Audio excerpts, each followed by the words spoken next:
শাবান, এই রাত্রিটা ইবাদতে মশগুল থাকা, ইবাদতে মশগুল, গুরুত্বপূর্ণ একটা রাত। এই মাস সম্পর্কে হাদিসের ভিতরে এসেছে রাসূলুল্লাহ সাল্লাল্লাহু আলাইহি সাল্লাম এই শাবান মাসে রোজা রাখতেন। কি রাখতেন? রোজা রাখতেন অনেক বেশি পরিমাণে অন্যান্য মাসের তুলনায়। কিন্তু রমজান বাদ দিয়ে এই মাসটাকে আল্লাহ রাসূল অনেক প্রাধান্য দিতেন, রোজা রাখতেন।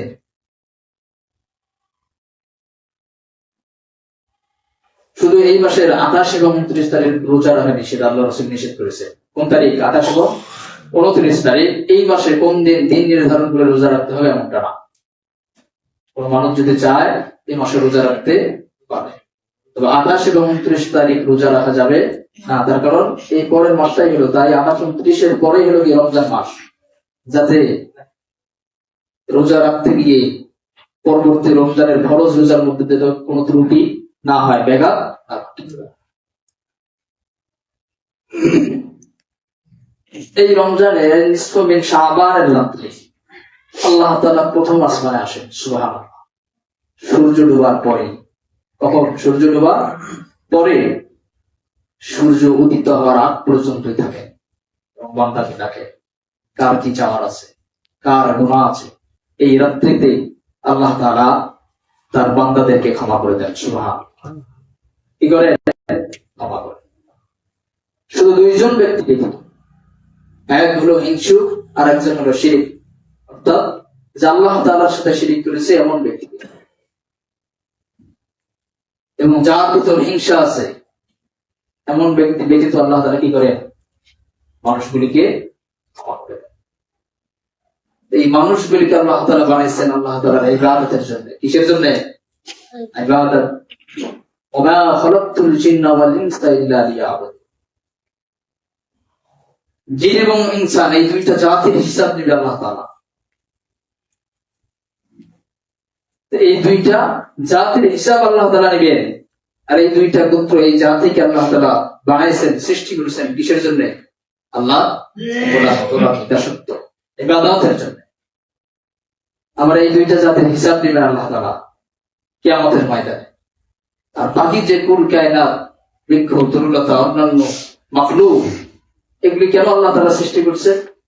যে মানুষ এবং ইনসান ইবাদত করবে আল্লাহ, আর বাকি সমস্ত মাখলুক খেদমত করবে বান্দা। সুবহানাল্লাহ।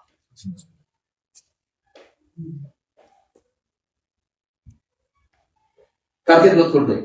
বাকি যে মাখলুক গুলো আছে সৃষ্টি করছে আল্লাহ তাআলা, এগুলি মানুষের খেদমত করবে, মানুষের খেদমতের জন্য। আর মানুষ আল্লাহর ইবাদত, আল্লাহর ইবাদত। এজন্য আল্লাহ তাআলা সৃষ্টি করেছে। মাখলুক কিভাবে মানুষের খেদমত করে? দেখেন, বাইরে সূর্যের আলো দেখা যায়, যায় কিনা? আলো দেখা যায়। যদি এই সূর্যের আলো আল্লাহ বন্ধ করে দেয়, যদি সূর্যের আলো না থাকে, আমাদের জমিতে ফসল হবে? বলেন, ফসল হবে? ফসল হবে না।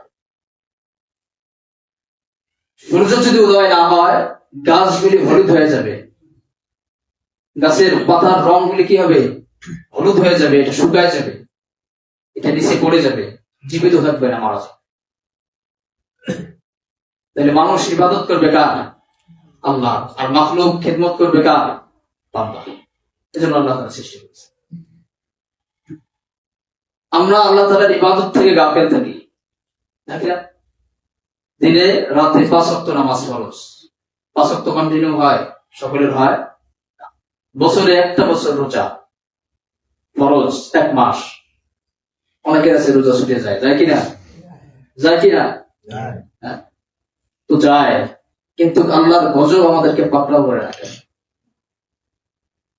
যদি আমরা দেখতাম যে কি ফজরের নামাজ পড়ে নাই, নামাজ পড়ে মসজিদ থেকে বাইরে গেছি, যে ব্যক্তি ফজর পড়ে নাই ফেরেশতা পিটিয়ে দিয়েছে, বোঝার জন্য বলতেছে। ফজরের নামাজ পড়ে গিয়ে দেখতেছেন যে কি যে ফজর পড়ে নাই, এর ফেরেশতা মারতেছে। তো বলেন তো কি নামাজ ছেড়ে দিত? হ্যাঁ, রোজা রাখে নাই, ফেরেশতা মারতেছে, রোজা ছাড়তো?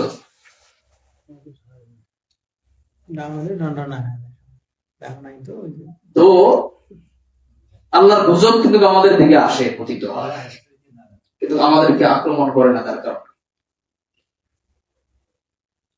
রমজান মাস একটা, রোজা রাখি না, রমজান মাসেও খাই কিনা রাখি, কিন্তু তারপর আল্লাহর গজব আসার পরও আমাদের উপর আক্রমণ করে না। কারণ আল্লাহর দয়া এবং মায়া, আল্লাহর দয়া এবং মায়া বান্দার প্রতি অনেক বেশি। সুবহানাল্লাহ। আমরা যখন ইবাদত থেকে গাফেল থাকি, ইবাদত করি,